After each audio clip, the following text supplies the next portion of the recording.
ओम शांति। आज 14 जून 2021 की मुरली में बाबा ने कहा, मीठे बच्चे बाप के साथ साथ तभी चल सकेंगे जब इस पुरानी दुनिया से बेहद का वैराग्य होगा। आज की मुरली का प्रश्न, भगवान समर्थ होते हुए भी उसके रचे हुए यज्ञ में विघ्न क्यों पड़ते हैं? उत्तर, क्योंकि रावण भगवान से भी तीखा है। जरूर जब उसका राज्य छीना जाएगा तो वह विघ्न डालेगा ही। शुरू से लेकर ड्रामा अनुसार इस यज्ञ में विघ्न पड़ते ही आए हैं, पड़ने ही हैं। हम पतित दुनिया से पावन दुनिया में ट्रांसफर हो रहे हैं, तो जरूर पतित मनुष्य विघ्न डालेंगे। आज की मुरली का गीत है, ओ दूर के मुसाफिर। अब सुनते हैं मुरली विस्तार से। ओम शांति। मीठे मीठे रूहानी बच्चों ने गीत की लाइन सुनी। वैसे जैसे वेद शास्त्र आदि भक्ति मार्ग का रास्ता बताते हैं, वैसे गीत भी थोड़ा रास्ता बताते हैं। वह तो कुछ समझते नहीं।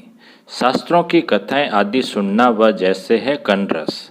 अब बच्चे जानते हैं दूर देश का मुसाफिर किसको कहा जाता है।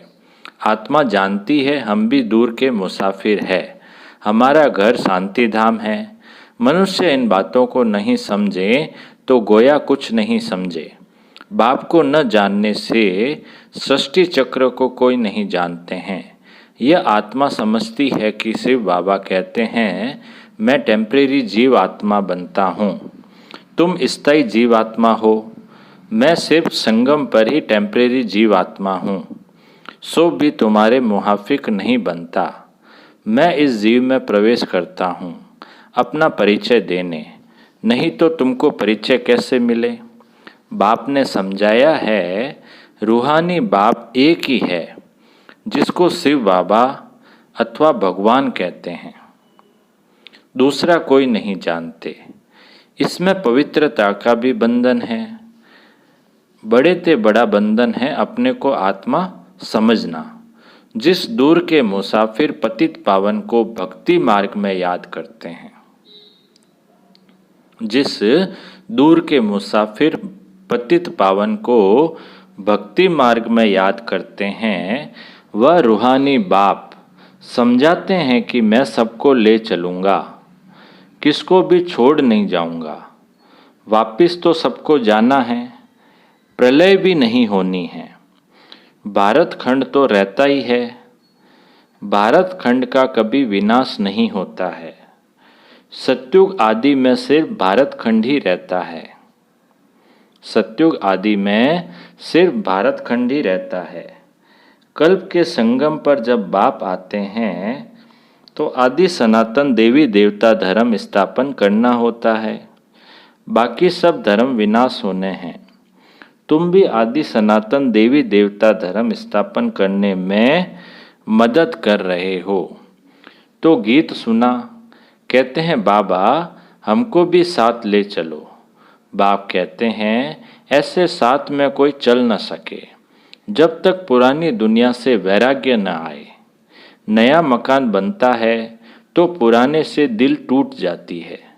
तुम भी जानते हो यह पुरानी दुनिया खत्म होनी है, अब नई दुनिया में चलना है। जब तक सतो प्रधान नहीं बनेंगे तब तक सतो प्रधान देवी देवता बन नहीं सकेंगे। इसलिए बाबा बार बार समझाते हैं, अपने को आत्मा समझ बाप को याद करते रहो। सदगति करने वाला दूर का मुसाफिर एक ही आया हुआ है, उनको दुनिया नहीं जानती। सर्वव्यापी कह दिया है।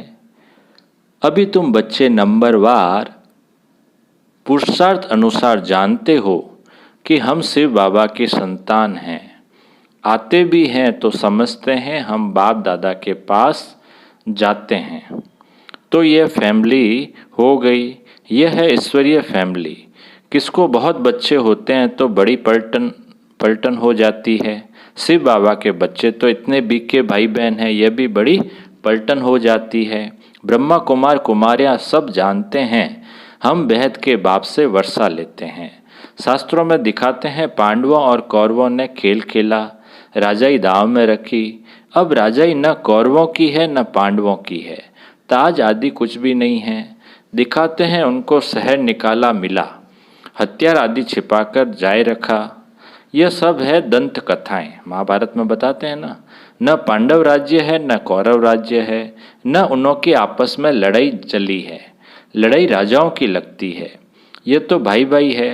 लड़ाई हुई है कौरवों और यौवनों की, बाकी भाई एक दो को कैसे खत्म करेंगे। दिखाते हैं पांडव कौरव लड़े, बाकी 5 पांडव बच्चे और एक कुत्ता रहा, वह भी जब पहाड़ पर गल मरे। वह भी सब पहाड़ पर गल मरे। खेली खलास, राजयोग का अर्थ ही नहीं निकला। अभी तुम बच्चे जानते हो बाप कल्प कल्प आकर एक धर्म की स्थापना करते हैं। बुलाते भी हैं हे पतित पावन बाबा आओ, आकर पतित से पावन बनाओ। सत्युग में सूर्यवंशी राजधानी ही होती है। ब्रह्मा द्वारा विष्णुपुरी की स्थापना हो रही है। अब बाप आए हैं तो उनके डायरेक्शन पर चलना है। कमल पुष्प समान पवित्र रहना है। कन्याओं को तो नहीं कहेंगे कि गृहस्थ व्यवहार में रहते कमल फूल समान रहो, वह तो है ही पवित्र। यह गृहस्थियों के लिए कहा जाता है। कुमार और कुमारियों को तो शादी करनी ही नहीं चाहिए, नहीं तो वह भी गृहस्थी हो पड़ेंगे। कुछ गंधर्वी विवाह का नाम भी है। कन्या पर मार पड़ती है तो लाचारी हालत में गंधर्वी विवाह कराया जाता है। वास्तव में मार भी सहन करनी चाहिए, परंतु अधर कुमारी नहीं बनना चाहिए। बाल ब्रह्मचारी का नाम बहुत होता है। शादी की तो हाफ पार्टनर हो गए। कुमारों को कहा जाता है तुम तो पवित्र रहो। गृहस्थ व्यवहार वालों को कहा जाता है गृहस्थ व्यवहार में रहते कमल फूल के समान बनो। उन्हों को ही मेहनत होती है। शादी न करने से बंधन नहीं रहेगा। कन्या को तो पढ़ना है और ज्ञान में बहुत मजबूत रहना है। छोटी कुमारियां जो सगीर है उनको तो हम ले नहीं सकते, वह अपने घर में रहकर पढ़ सकती है। माता पिता ज्ञान में आए तो सगीर को ले सकते हैं। यह तो स्कूल का स्कूल है, घर का घर है और सत्संग का सत्संग। सत माना एक बाप जिसके लिए ही कहते हैं ओ दूर के मुसाफिर। आत्मा गोरी बनती है। बाप कहते हैं मैं मुसाफिर सदा गोरा रहता हूँ, प्योरिटी में रहने वाला हूँ। मैं आकर सभी आत्माओं को पवित्र गोरा बनाता हूँ, और तो कोई ऐसे मुसाफिर है नहीं। बाप समझाते हैं मैं आया हूँ रावण राज्य में, यह शरीर भी पराया है। तुम्हारी आत्मा कहेगी यह हमारा शरीर है, बाबा कहेंगे यह हमारा शरीर नहीं है, यह इनका शरीर है, यह पति शरीर हमारा नहीं है। आते ही हैं इनके बहुत जन्मों के अंत के जन्म में। जो नंबर 1 पावन था वही नंबर लास्ट अर्थात अंत में विकारी बनते हैं। पहला नंबर 16 कला संपूर्ण था, अब कोई कला नहीं है। पति तो सब है ही, तो बाप दूर देश का मुसाफिर हुआ ना। तुम आत्माएं भी मुसाफिर हो, यहाँ आकर पाठ बजाती हो। इस सृष्टि चक्र को कोई नहीं जानते हैं। भल कोई कितना भी शास्त्र आदि पढ़ा हो, परंतु ये ज्ञान कोई नहीं दे सकते। बाप समझाते हैं मैं इस तन में प्रवेश कर इन आत्माओं को ज्ञान देता हूँ। वह तो मनुष्यों को शास्त्रों का ज्ञान देते हैं। वह हो गए भगत। सदगति दाता तो एक ही है। सदगति दाता तो एक ही है, वही ज्ञान का सागर है। उनको न जानने के कारण देह अभिमान आ जाता है। वह कोई यह तो समझाते नहीं हैं कि अपने को आत्मा निश्चय करो, आत्मा पड़ती है। यह कोई समझाते नहीं हैं क्योंकि देह अभिमान है। अभी दूर का मुसाफिर तो शिव बाबा को ही कहेंगे। तुम जानते हो हम 84 जन्म का चक्र लगा चुके हैं। बाप कहते हैं 5000 वर्ष पहले भी समझाया था कि बच्चे तुम अपने जन्मों को नहीं जानते हो। मैं जानता हूँ गीता में आटे में लून मिसल कुछ है।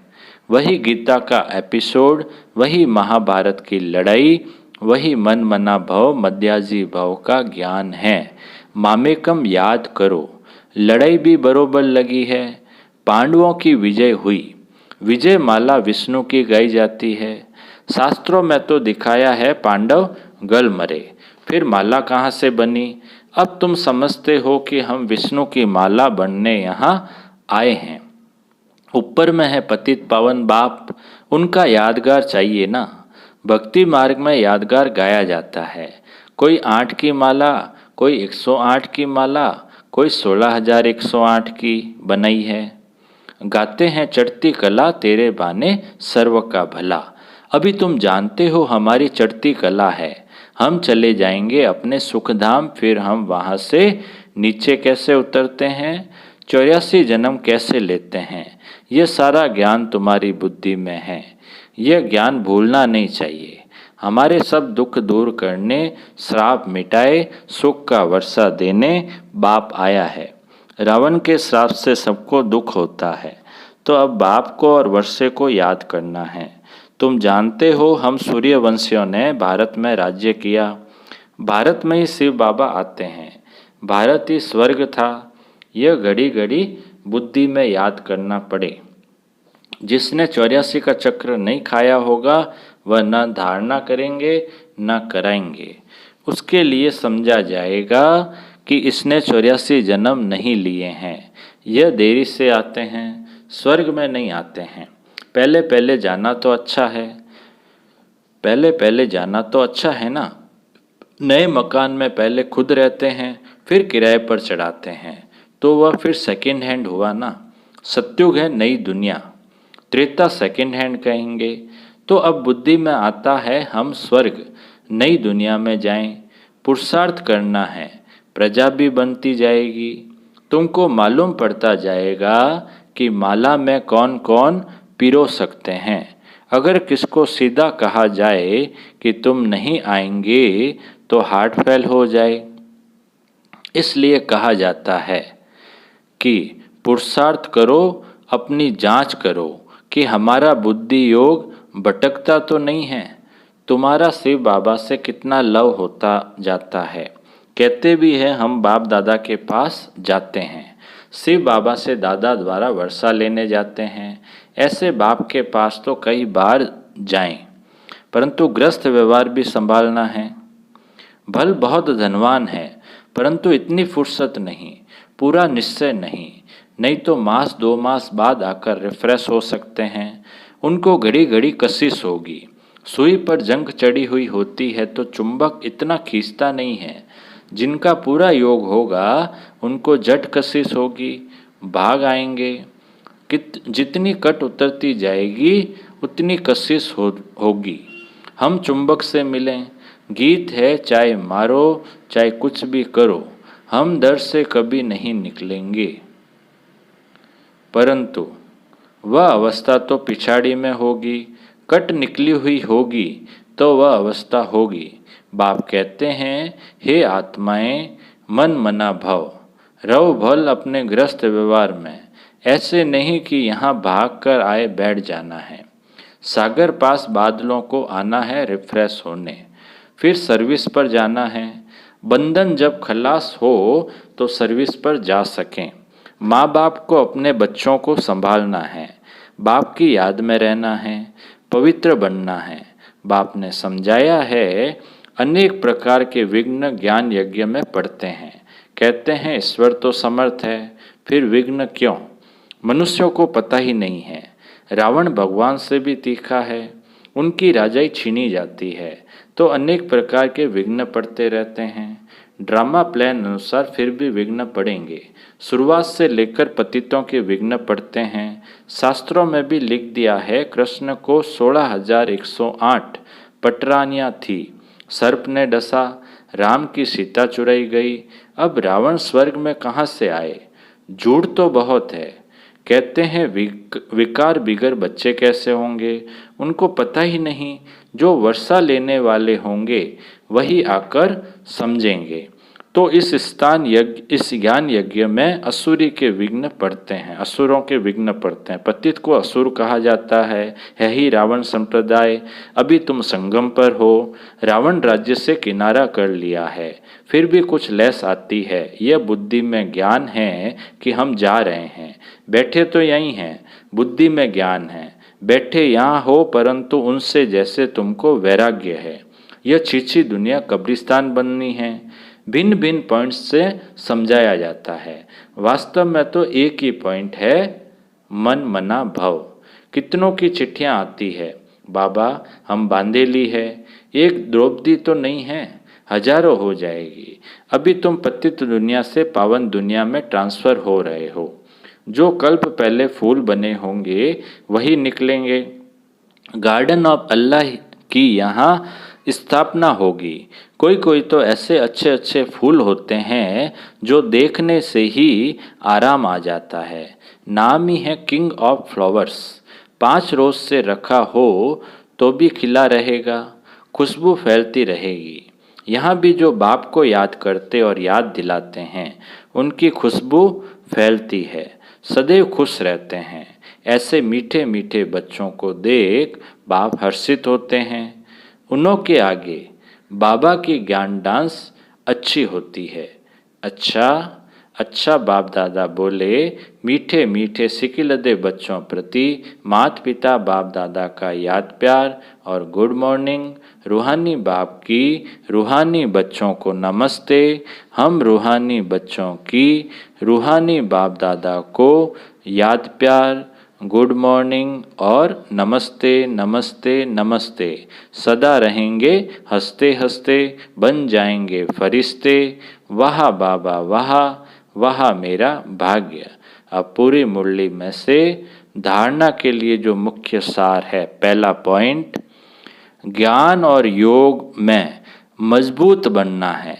अगर कोई बंधन नहीं है तो बंधनों में जानबूझकर फंसना नहीं है, बाल ब्रह्मचारी होकर रहना है।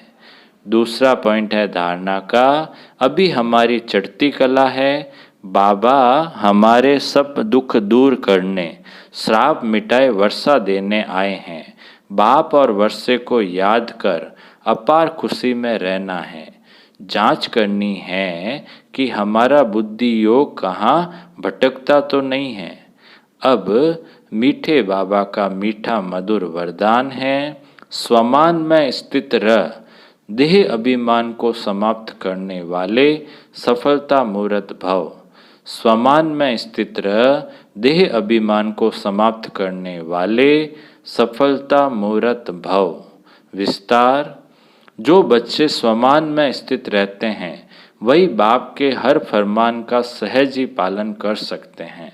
स्वमान भिन्न भिन्न प्रकार के देह अभिमान को समाप्त कर देता है, लेकिन जब स्वमान में स्व शब्द भूल जाता है, स्वमान में से स्व शब्द भूल जाता है और मान सान में आ जाते हो, तो एक शब्द की गलती से अनेक गलतियां होने लगती है।